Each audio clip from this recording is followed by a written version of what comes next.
Bom dia, meus queridos irmãos e amigos. Hoje, dia 25 de setembro, último domingo do mês de setembro, é também o último domingo do terceiro trimestre desse ano. E a última lição referente a esse trimestre, quando começamos a estudar desde o mês de julho, a verdade, as reflexões das cartas de Tiago, primeira a segunda Pedro e de Judas. A nossa aula de hoje está baseada na epístola ou carta de Judas. Judas, irmão de Tiago e também filho de Maria, irmão de Jesus, irmão carnal de Jesus. Nós vamos estar agora orando, pedindo ao nosso Deus para nos orientar e nos dirigir com a aula que aqui teremos a partir desse momento.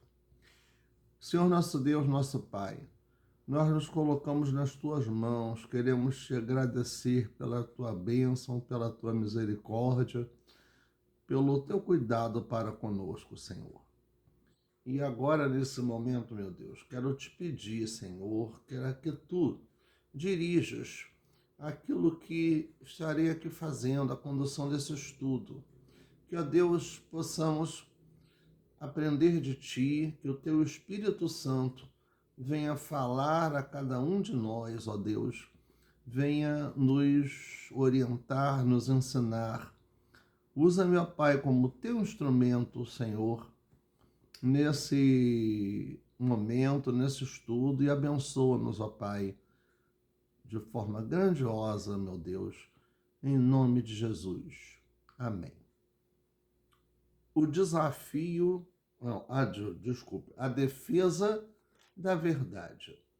Lição 13, a defesa da verdade. Nós vamos ler a carta de Judas, que é uma carta pequena, do versículo 3 até o versículo 25. Vamos nos estender um pouquinho mais em relação ao texto que foi marcado pelo autor da revista, com o objetivo de podermos compreender melhor o contexto do que foi baseado, né, do texto bíblico em que foi baseado esse estudo. E também para que a gente veja a mensagem de uma forma mais direta, mais completa. Então, faremos agora a leitura bíblica na carta de Judas, epístola de Judas, capítulo 1, ela só tem esse capítulo, a partir do versículo 3. Contra os ímpios e falsos mestres. Esse é o objetivo principal da carta de Judas, como também da lição que estaremos estudando a partir de agora, né? Na data de hoje. Amados, procurando eu escrever-vos com toda a diligência acerca da salvação comum, tive por necessidade escrever-vos e exortar-vos a batalhar pela fé que uma vez foi dada aos santos. Porque se introduziram alguns que já antes estavam escritos para este mesmo juízo, homens ímpios, que convertem em dissolução a graça de Deus e negam a Deus, único dominador e Senhor nosso, Jesus Cristo. Mas quero lembrar-vos, como a quem já uma vez soube isto, que, havendo o Senhor salvo um povo, tirando-o da terra do Egito, destruiu depois os que não creram. E os anjos que não guardaram o seu principado, mas deixaram a própria habitação, reservou na escuridão e em prisões eternas, até o juízo daquele grande dia.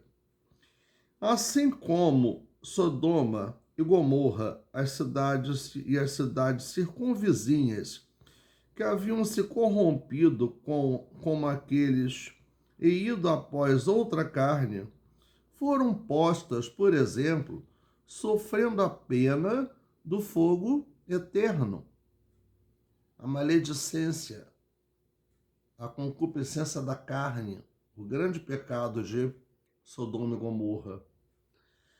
E contudo, também estes, semelhantemente adormecidos, contaminam a sua carne e rejeitam a dominação e vituperam as dignidades.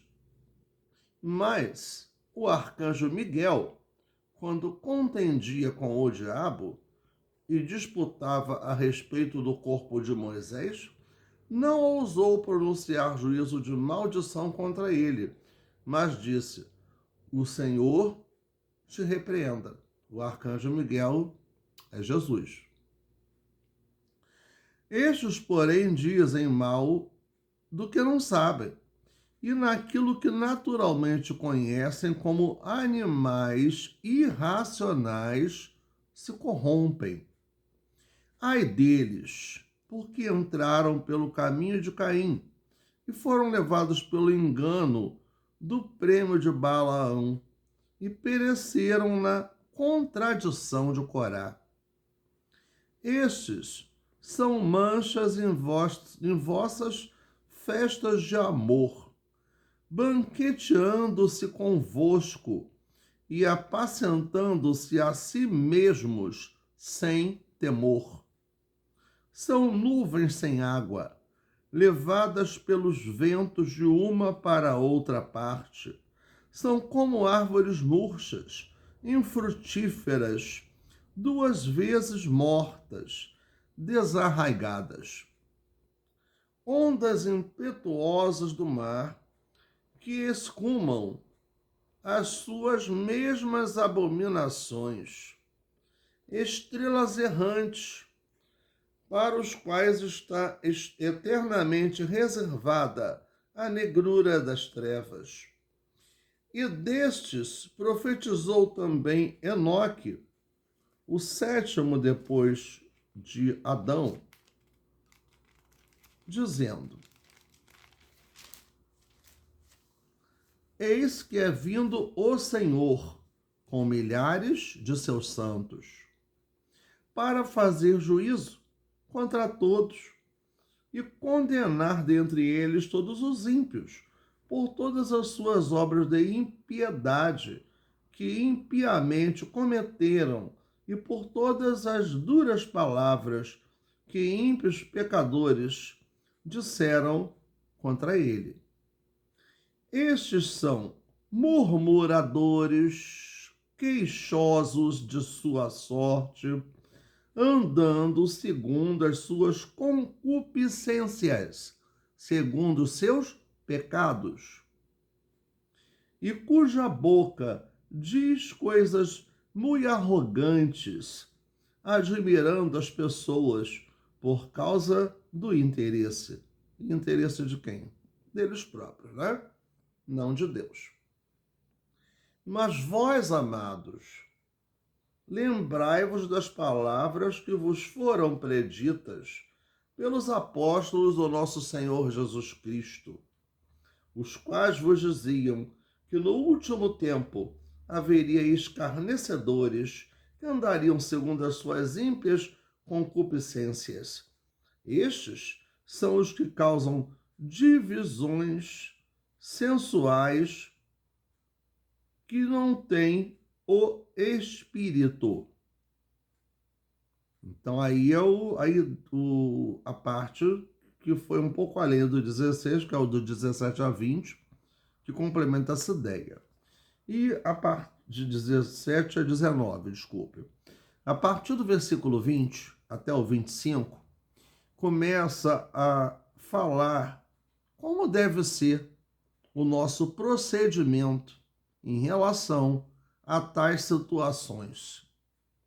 nos diz o versículo 20: Mas vós, amados, edificando-vos a vós mesmos sobre a vossa santíssima fé, orando no Espírito Santo, conservai-vos a vós mesmos no amor de Deus, esperando a misericórdia do nosso Senhor Jesus Cristo para a vida eterna. E apiedai-vos de alguns que estão duvidosos, e salvai alguns, arrebatando-os do fogo. Tende deles misericórdia com temor, aborrecendo até a roupa manchada da carne. Ora, aquele que é poderoso para vos guardar de tropeçar e apresentar-vos irrepreensíveis com alegria perante a sua glória. Ao único Deus, Salvador nosso, por Jesus Cristo nosso Senhor, seja glória e majestade, domínio e poder antes de todos os séculos, agora e para todo sempre. Amém. Então a ideia aí é de quem? Dos falsos profetas, dos chamados apóstatas, aqueles que se infiltram nos arraiais cristãos, nas igrejas, e vêm para quê? Justamente para falar mentiras, para desvirtuar a palavra de Deus. E estão ali não cumprindo a vontade de Deus, mas a vontade de Satanás, né? Que é uma coisa bem clara e bem definida. Nos diz aqui na revista que se compreende que o autor desta carta, Judas, um dos meios irmãos de Jesus, ou seja, filho de Maria, assim como Tiago também, não creram em Jesus enquanto Jesus ministrava a sua missão, o seu ministério, enquanto Jesus estava na forma humana.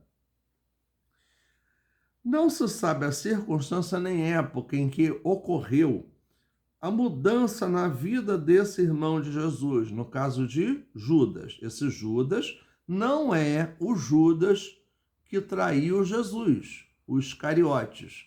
Esse é o Judas, filho de Maria, irmão de Tiago, meio-irmão de Jesus.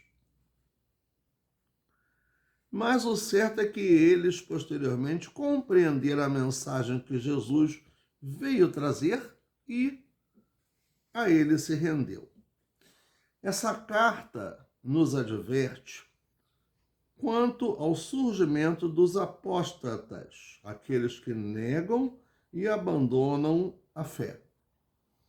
A apostasia sempre foi uma das maiores ameaças à fé, que é uma forma de quê? De destruir a fé, de inserir dentro no grupo de cristãos quem vem a pregar a mentira, as coisas que não têm fundamento na Bíblia, que é a palavra de Deus. Então vejamos aqui. Embora haja semelhanças entre as cartas de Judas e de 2 Pedro, né? 2 Pedro 2, 1 a 3 e Judas 3, 3, não é possível afirmar que os destinatários das duas cartas são os mesmos. O certo é que ambas estimulam os cristãos a levarem a sério as advertências contra a apostasia, que é o que nós dizemos claramente em vigiar, para não cair, orar para que Deus nos oriente, para que Deus nos capacite, para que o Espírito de Deus venha nos orientar e que não venhamos a cair, a tropeçar na nossa fé. Aparentemente, Judas havia começado a escrever uma carta devocional tranquila acerca da salvação. Mas o Espírito Santo o instruiu a escrever uma convocação para a batalha. Então nós vamos falar sobre essa batalha, tá? O escritor exorta os crentes para o enfrentamento em defesa da fé. A palavra exortação, que vem do grego parakaleo, é uma expressão bem forte que indica uma chamada, uma súplica para engajamento na defesa da pureza da fé evangélica, da fé cristã. Tá? Nós vamos falar sobre esses enfrentamentos, sobre essa batalha, para não deixar nenhuma dúvida acerca desse tema que se torna tão atual, tão presente nos nossos dias. No primeiro capítulo dessa lição, diz aqui, a fé que defendemos está baseado no versículo 3. O termo fé a que Judas se refere não é a fé salvífica, mas o conjunto de doutrinas dadas por Deus à igreja por intermédio dos apóstolos. A fé salvífica, porque ele está falando aqui para quem já foi salvo. Ele estava ali falando para aquelas pessoas que resolveram seguir a Jesus, que aceitaram o chamado de Jesus enquanto Jesus vivia e também depois da sua morte e ressurreição, habitando aquelas regiões próximas, conhecidas, o mundo conhecido na época, e ouviram falar a mensagem, aceitaram a mensagem de Jesus e resolveram seguir o cristianismo. Então é claro que o que eles colocam aqui é o seguinte, que o cristianismo tem que ser mantido. A nossa fé tem que ser mantida, ela tem que ser conservada, nós temos que crescer na nossa fé. É um crescimento espiritual. E a partir desse crescimento espiritual, se desenvolve um crescimento social, um crescimento material, um crescimento que perante as pessoas e principalmente um crescimento na graça e no conhecimento de Deus. Então aqui a exortação para que esses ensinos, para que estes ensinassem a sã doutrina ou doutrina salutar, que promove a saúde espiritual da igreja. A sã doutrina é a doutrina verdadeira, é a mensagem deixada por Jesus no seu ministério, é a mensagem que foi colocada no Antigo Testamento pelos profetas e no Novo Testamento por Jesus e pelos apóstolos. Esta verdade foi entregue aos santos. Quem é santo? Todos aqueles que seguem a Jesus e que têm uma vida piedosa diante de Deus. Ser encarregado foi entregue, foi ser encarregado de algo. Assim Deus nos entregou o conhecimento acerca do seu Filho. E ao nos alimentarmos desse conhecimento, nós somos nutridos e fortalecidos. Exatamente, porque crescimento espiritual, trazendo como consequência um crescimento social, um crescimento material, né? Um crescimento espiritual que é a base principal de tudo isso. Porém, se o rejeitarmos, enfraqueceremos e cairmos no pecado. A expressão foi entregue ou foi dada é o verbo grego paradoteise, que significa dar em custódia.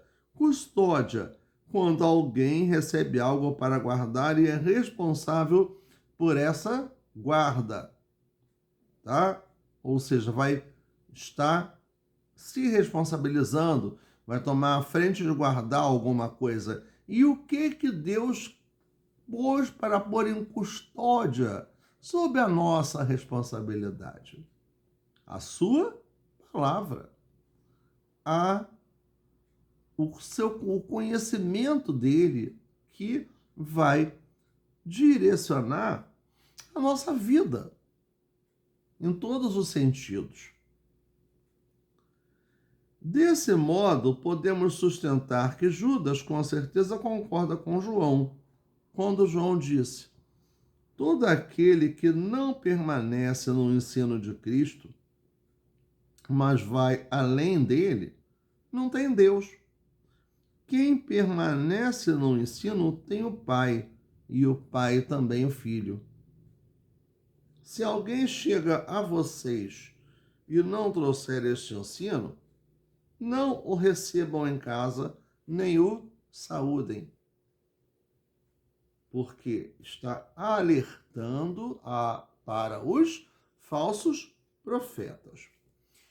Bem, no capítulo 2, então aqui a fé que defendemos. A fé que defendemos é a fé original, genuína, a fé na palavra de Deus, nos ensinamentos de Jesus, dos apóstolos, descritos no Novo Testamento, e nos ensinamentos dos profetas, que tiveram revelações diretas de Deus a eles, e nas quais se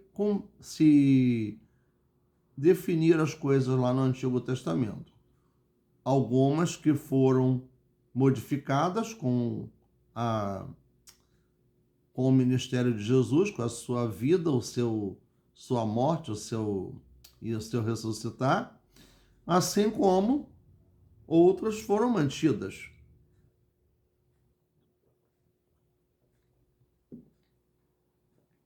O segundo capítulo, também baseado no versículo 3, tem como título: Como defendemos a fé? Somos convidados a batalhar a fé. Batalhar, lutar pela fé. O termo grego é o verbo epagonizestai, de onde vem a palavra agonizar. O termo faz parte do vocabulário esportivo e retrata o atleta dedicado competindo nos jogos gregos, estendendo nervos e tendões a fim de dar o melhor de si e vencer. Também significa a luta, o engajamento em uma guerra. A defesa da fé sempre foi, é e será custosa e agonizante. O custo de não ser levado pela avalanche dos modismos, o esforço agonizante de procurar expressar a fé de um modo que seja realmente compreensível ao homem contemporâneo, porém sem renunciar à fidelidade em relação à palavra de Deus. Contextualizar a fé, para que as pessoas entendam em que nós cremos, o que seguimos, o que dirige e dá um sentido à nossa vida. Mas não fugirmos da palavra de Deus. A mesma forma seria o nosso viver não se tornar totalmente igual ao viver de quem não conhece a Cristo. Há determinadas coisas que nós podemos e devemos fazer, outras e outras não. Como disse o apóstolo Paulo, todas as coisas me são lícitas, mas nem todas as coisas me convêm, e eu não me deixarei dominar por elas. Aí no próximo parágrafo cai a ideia principal do que eu já vinha falando desde o início da aula sobre batalha, sobre luta. E aqui o que o autor colocou para nós? Não obstante, defender fé não é ser contencioso e ou causar rixas, brigas e divisões, mas estar preparado para pagar um alto preço, se necessário, para defendê-la. Como soldados cristãos, não devemos lutar uns contra os outros, nem sair procurando brigas ou polêmicas. Nós não somos pitbulls da fé. Nós somos servos do Senhor Jesus. Então isso precisa ficar bem claro para todos os cristãos. Mas se os inimigos da fé confrontam a igreja, a sã doutrina, não é possível ficarmos parados, de braços cruzados, ouvidos tampados e boca fechada. Nós temos que defender, sim, a nossa fé, de forma pacífica, ordeira, jamais colérica, sanguínea, violenta. Nós temos que defender a nossa fé de forma equilibrada, com mansidão. E o que é a mansidão? Não é sinônimo de covardia. A mansidão significa o domínio próprio, o controle emocional. É conter todas as nossas tendências a explodir, a ofender, a fazer e falar coisas que não são da vontade de Deus. Então, guerra espiritual não é uma guerra para sairmos batendo, atirando, ofendendo ninguém, não.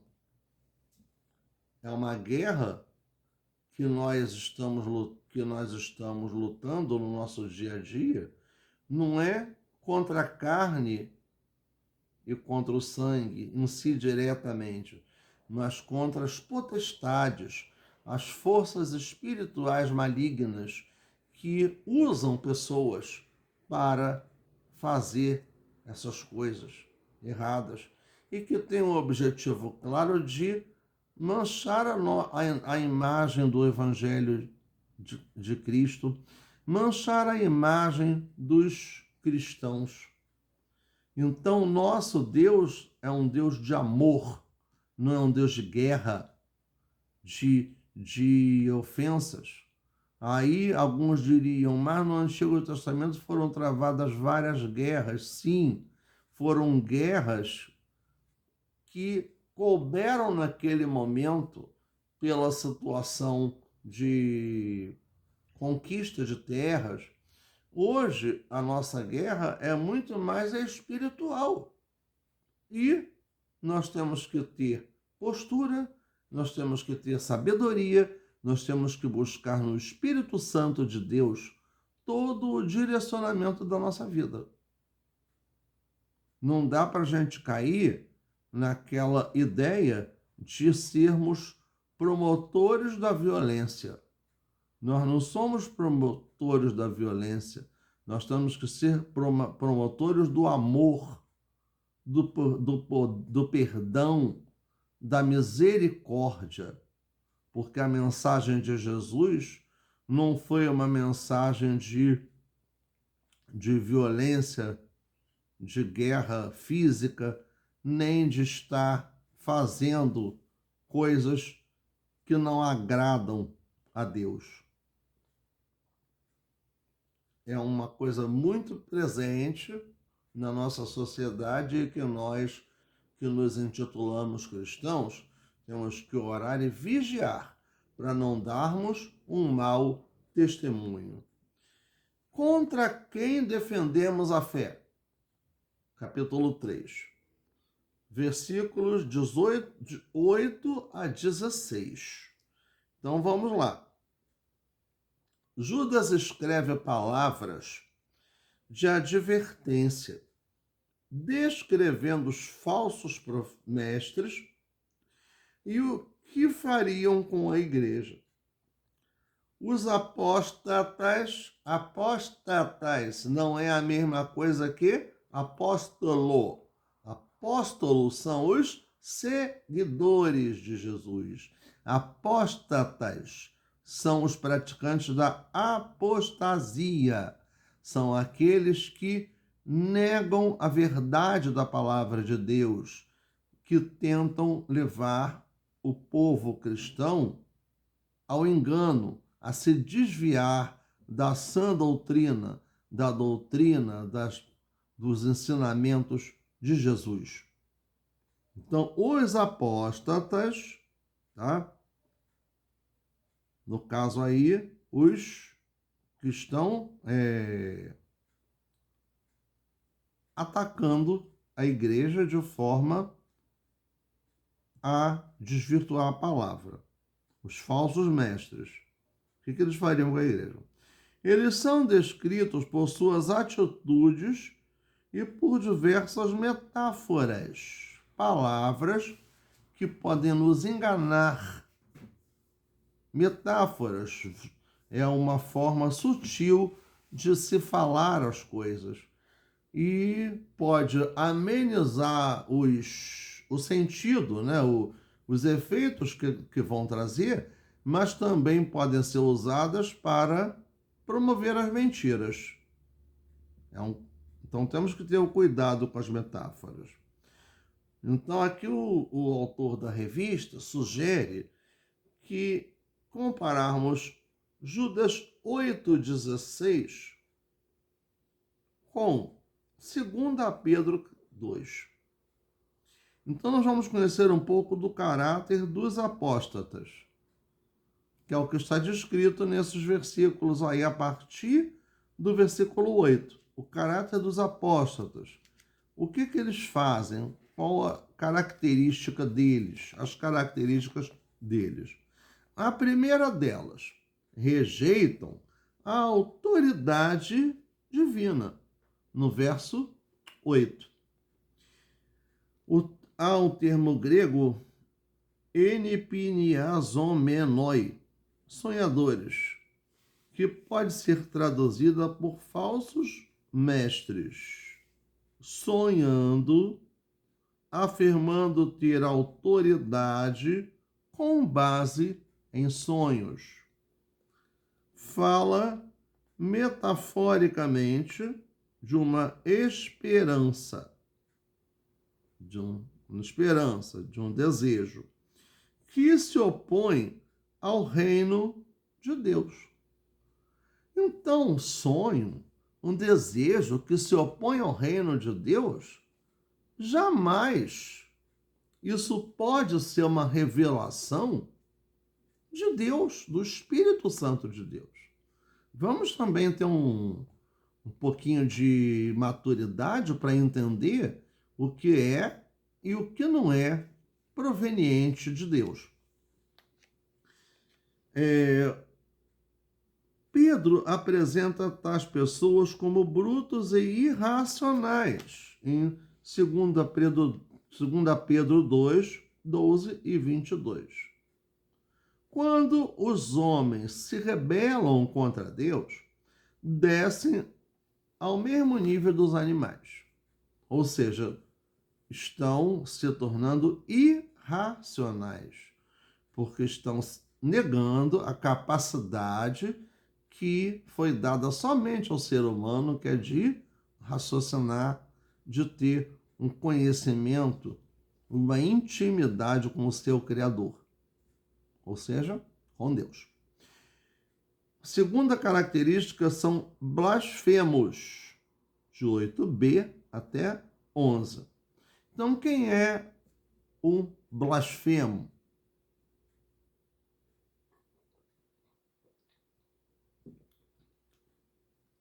É uma pessoa arrogante, desafiadora, insolente, que levianamente desafia a Deus e sua autoridade. O caráter dessas pessoas é ilustrado por 3 personagens bíblicos: Caim, Balaão e Corá. Todos eles arrogantes diante de Deus, querendo se igualar, não reconhecendo o senhorio de Deus na sua vida, não tendo Deus como seu Senhor.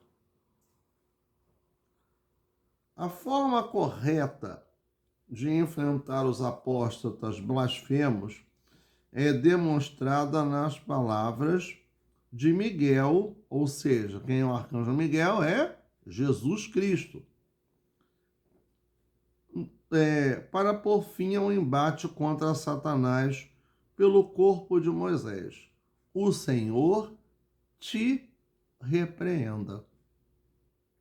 Não é levarmos à frente conversas que não vão nos levar a lugar nenhum e vão criar um desgaste. Isso é o que nós devemos, então, evitar. A terceira característica, dissimulados. Verso 12. Judas os chama de rochas submersas. Na navegação, o timoneiro deve estar sempre alerta pelas águas de aparência calma e segura, porque elas podem esconder recifes traiçoeiros. Recifes são justamente o quê? Rochas submersas, coisas são obstáculos encontrados nas águas que podem causar um acidente ao barco. O barco, a embarcação, pode naufragar em função disso. No caso, nos mares gelados, os icebergs, né? As grandes montanhas de gelo que se desprendem dos polos pelas altas temperaturas que fazem acontecer isso. Portanto, líderes espirituais e cristãos em geral devem estar sempre de guarda, sempre vigiando, para não cair na ideia das pessoas dissimuladas, que são pessoas que são mentirosas, que fingem ser o que não são, fingem falar a verdade quando estão, de fato, falando a mentira, faltando com a verdade e não reconhecendo a verdade bíblica. Egoístas, também, verso 12. O que diz então sobre o egoísmo? A Bíblia, na Nova Versão Internacional, traduz como pastores que só cuidam de si mesmos. Fazem tudo isso sem qualquer recato, sem qualquer limite. Acham muito normal agir assim. Expressão que também pode ser traduzida por sem qualquer medo. Esta é a diferença entre o verdadeiro pastor e o mercenário. O primeiro preocupa-se com as suas ovelhas. O segundo, apenas consigo mesmo. Pessoas que são egoístas, só querem ver o seu lado, só querer se dar bem. A quinta característica dos apóstolos são inúteis.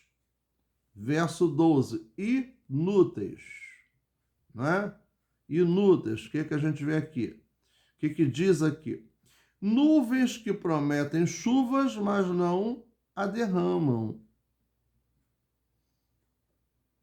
são uma decepção para o agricultor, cujas plantações precisam encarecidamente de água. Estamos vivendo situações como essa. Esse período agora que estamos é o período do inverno, é um período de pouca chuva. Agora, com a chegada da primavera, vai aumentando a quantidade de chuvas e o campo agradece. As plantações, as áreas que foram devastadas ou desmatadas, né? E também o próprio clima, porque aumenta a umidade do ar quando tem mais vapor d'água nesse ar atmosférico, quando chove. Então aqui diz o seguinte: eles dão a impressão de serem pessoas que podem oferecer ajuda espiritual e se vangloriam de suas aptidões, mas são incapazes de concretizar coisa alguma. Esses inúteis são pessoas que também querem aparecer, mas não atribuem a glória a Deus. Infrutíferos, verso 12. Árvores sem frutos, árvores duplamente mortas. É uma comparação. Particularmente, o que ele nos diz aqui o autor, particularmente gosto dessa última forma de tradução. Árvores duplamente mortas. Além de não ter frutos, também não têm raízes, estão desarraigados, não estão presos, não estão firmados na rocha que é Jesus. Então são árvores duplamente mortas. E mortas por quê? Se está vivo. São mortos porque não dão frutos e mortos porque estão arrancados da terra. Temos aqui um grande contraste com o homem piedoso do Salmo 1, versículo 3. Antes o seu prazer está na lei do Senhor e nela medita dia e noite. E será como árvore plantada junto aos ribeiros de águas, dando a chuva no tempo certo, ou seja, dando frutos, bons frutos, frutos de demonstração da fé cristã. Fingem poder. É a sétima característica aqui. Verso 13a. As ondas do mar são extremamente poderosas.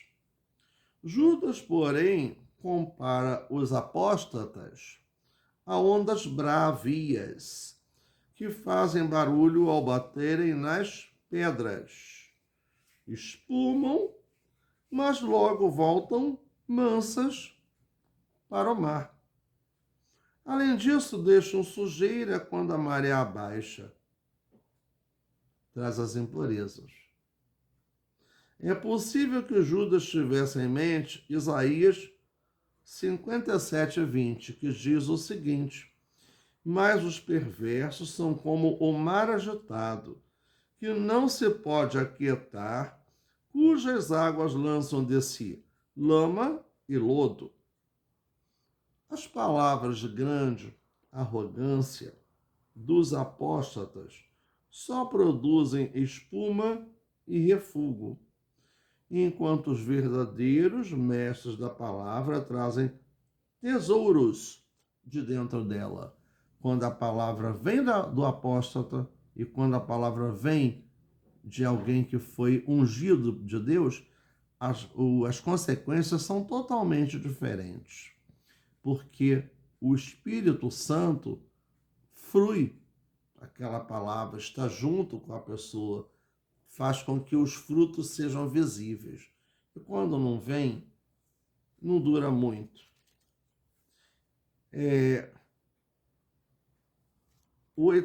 A oitava característica, decadente, verso 13b. A comparação agora é com estrelas cadentes, os meteoros, que aparecem de repente, mas alguns saem da órbita prevista e depois somem na escuridão para nunca mais serem vistos. É perturbador ler,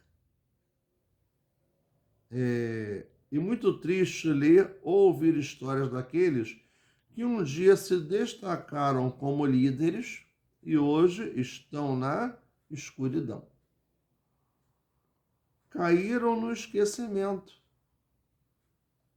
São aqueles que apostataram, são aqueles que não permaneceram firmes na rocha que é Jesus, não firmaram-se na palavra de Deus e caíram. E podem se levantar, sim, podem. Podem porque Deus nos perdoa. Basta que a gente se arrependa.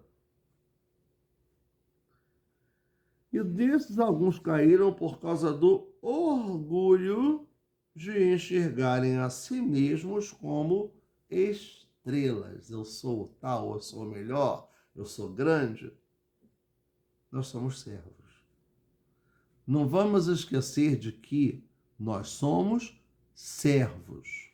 Nós somos salvos para servir ao Senhor. E se Deus nos concede dons, se Deus nos põe à frente de algum ministério, de algum trabalho, é porque Ele quer que a gente reflita o seu poder, a sua graça, o seu amor. Não o orgulho, não a soberba, porque isso não vem de Deus. Isso não agrada a Deus. Murmuradores e descontentes. Versículo 16a. Se um falso mestre consegue levar uma pessoa a criticar diretamente a sã doutrina ou a ficar descontente com aqueles que a defendem, tal pessoa pode ser levada a desviar-se da verdadeira doutrina. Não é só quem fala, mas quem ouve e segue se assemelha. Por que a necessidade de vigiarmos? Aí.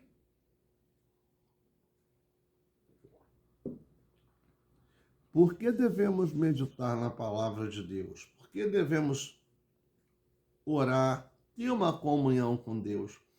Para permanecermos na fé, para não sermos apóstatas, e sim servos. A conclusão dessa lição, nos diz que as condições apresentadas por Judas são muito parecidas com as de hoje. Não resta dúvida. Esse reino de mentiras, de fés, de muita variedade, muita diversidade de fés, de crenças, de quem quer transformar as suas ideias como se elas fossem revelações divinas, quando na verdade não são. E como é que a gente sabe disso? Quando uma coisa progride ou quando não progride. Quando não há escândalos. Quando não há o que venha a manchar a imagem de igrejas, de lideranças, de seguidores. Isso é um sinal claro de quê? De que é o Espírito Santo de Deus que está atuando, que está usando aquelas pessoas para fazer a obra divina. A principal forma de batalhar pela fé é explicar, expor a realidade e verdade das Escrituras Sagradas, não é algo simples de ser feito e, por incrível que pareça, nem sempre é bem aceito.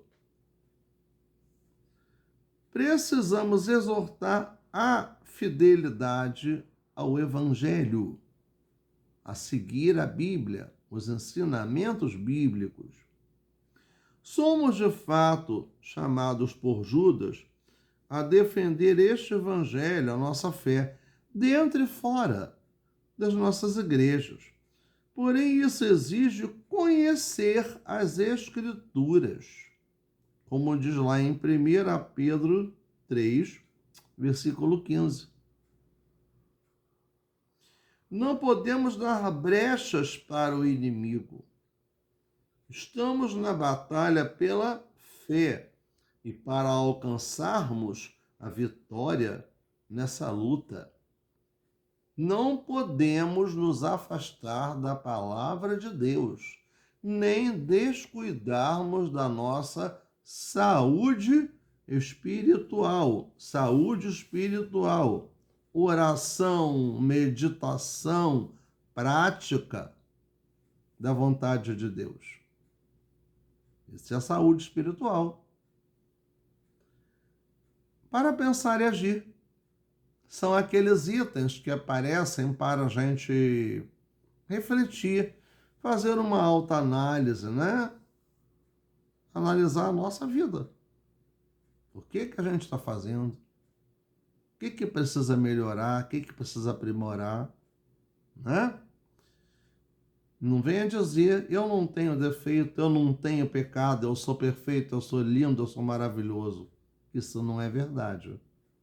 Todos nós temos pecados. Todos nós erramos. Todos nós fazemos alguma coisa que não é boa.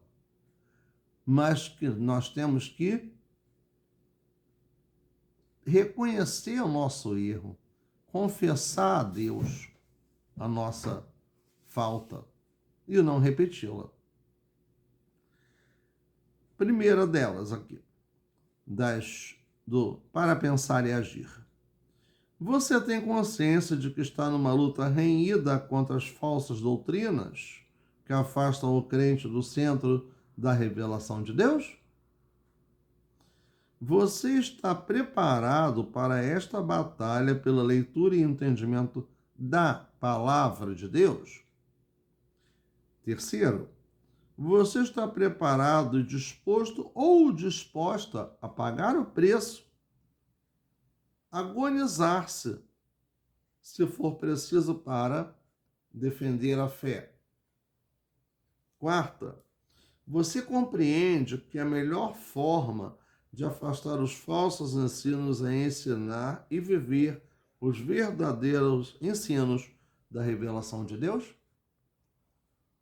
São pontos importantes para a gente refletir se nós estamos realmente fazendo o que Deus quer que a gente faça ou se não estamos. Então temos que fazer essa análise da nossa vida, né? Antes de olhar para a vida alheia, de ver o defeito dos outros, nós temos que ver os nossos defeitos.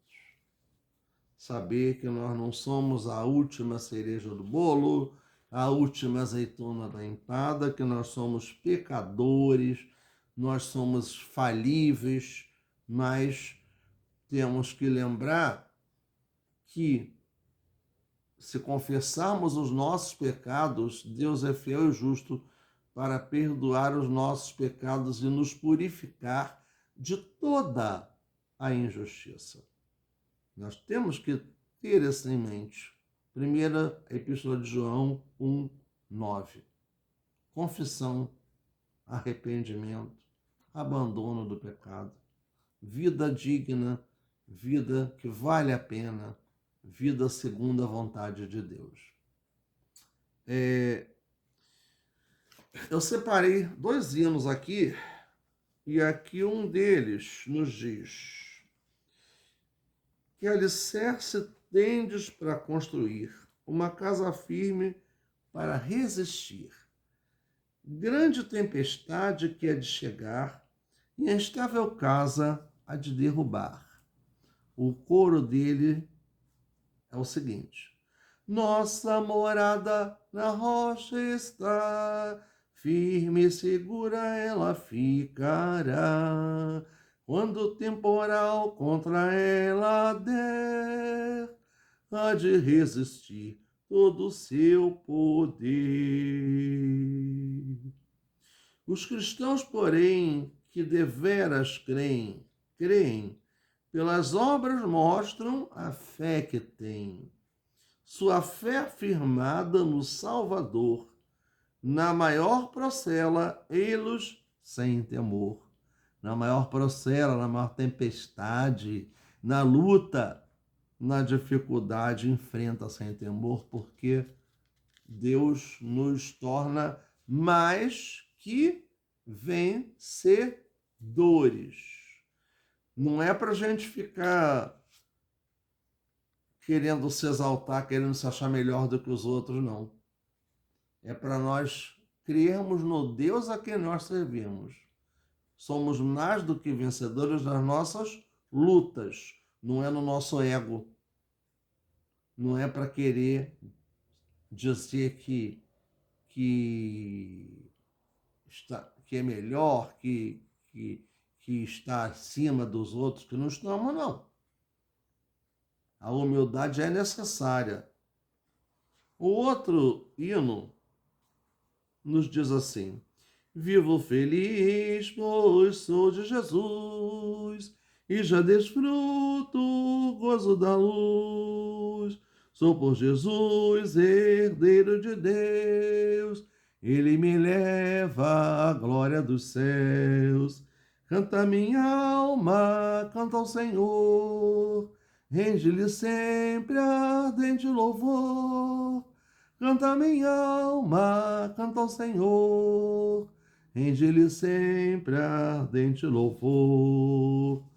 Ao seu amor eu me submeti, extasiado então me senti. Anjos descendo, trazendo os céus, ecos de excelsa graça de Deus. Sempre vivendo em seu grande amor, me regozijo em meu Salvador. Esperançoso, vivo na luz, pela bondade do meu Jesus. Canta minha alma, canta ao Senhor, rende-lhe sempre ardente louvor. Canta minha alma, canta ao Senhor, rende-lhe sempre ardente louvor. E nós só podemos render esse ardente louvor quando o nosso coração está cheio de Deus, do Espírito de Deus, do amor de Deus, exalando na nossa vida. Segurança é uma letra linda, maravilhosa, poética, e que precisa ser vivida por nós. E a gente só tem segurança quando a gente tem fé, quando a gente conserva a nossa fé. É necessário, nós precisamos conservar a nossa fé, torná-la inabalável, para que não se acabe, para que problema que surgir não venha nos afastar do Senhor Deus. Mas lembrando que o nosso alvo é Cristo. Precisamos sempre lembrar disso. Muito agradecido aos irmãos da Turma D, aos nossos irmãos em Cristo da Primeira Igreja Batista em Nilópolis, aos amigos, parentes, aqueles que têm acompanhado as nossas aulas, e eu peço, divulgue esse canal, compartilhe essas aulas com amigos seus, com quem gosta de ouvir a palavra de Deus, que isso aqui é a propagação do Evangelho, das verdades bíblicas. Eu não estou falando aquilo que eu penso, eu estou me baseando na palavra de Deus. Ai de mim se tivesse usando isso aqui para expressar a minha vontade, porque Deus pesa a mão sobre nós. E eu não quero, tenho convicção disso, eu não quero cair na justiça divina. Agradeço também todos os cuidados, as orações, e vamos continuar nos nossos propósitos de oração, orando pela nossa igreja, pelos nossas famílias, nossos irmãos em Cristo, nossos amigos, para que Deus abra portas, para que Deus cure enfermidades, para que tenhamos uma vida tranquila, para que o Senhor nos dê sabedoria de vida a todo e qualquer momento. E vamos também continuar orando pelo nosso país, para que esse processo de eleitoral que teremos aí à frente corra sem violências, que que haja um predomínio do entendimento, não da briga, não da confusão, porque Deus não é um Deus de confusão. Nosso Deus é um Deus de paz, é um Deus de amor, e precisamos viver essas situações. E principalmente amar a Deus sobre todas as coisas e amar ao próximo como a si mesmo. E quando praticamos esse primeiro mandamento, dos 10 mandamentos revelados por Deus, a gente respeita as pessoas, independente de quem elas sejam, do que elas creiam, porque Deus não se faz presente na violência. Vamos então evitar isso, vamos orar para que Deus dê a direção sobre aquilo que faremos, tá? No próximo domingo, nós teremos a nossa aula remota, mas não teremos aula presencial lá na primeira Igreja Batista em Nilópolis. Então não teremos programação no período da manhã. A nossa aula será somente remota, que eu estarei gravando e postando aqui no canal. Oremos então, encerrando a nossa aula.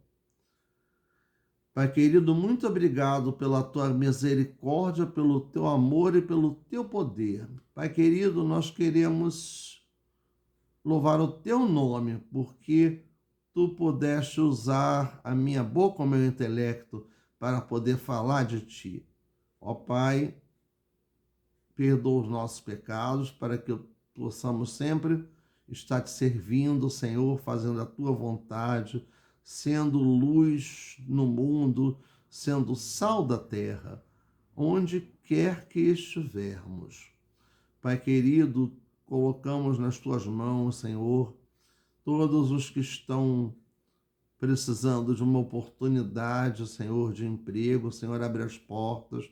Senhor, também ministra cura nas enfermidades sobre todos quantos necessitam dessa cura material, meu Deus.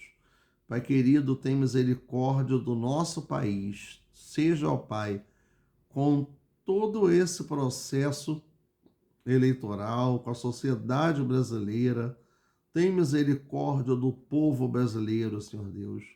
Dá sabedoria às nossas autoridades para governar com decência, com ordem, com verdade. Toma nas tuas mãos, Senhor, o nosso povo, Senhor Deus. Toma nas tuas mãos os nossos lares, a nossa vida, Senhor. Seja conosco, ó Deus. É a oração que te fazemos em nome de Jesus. Amém.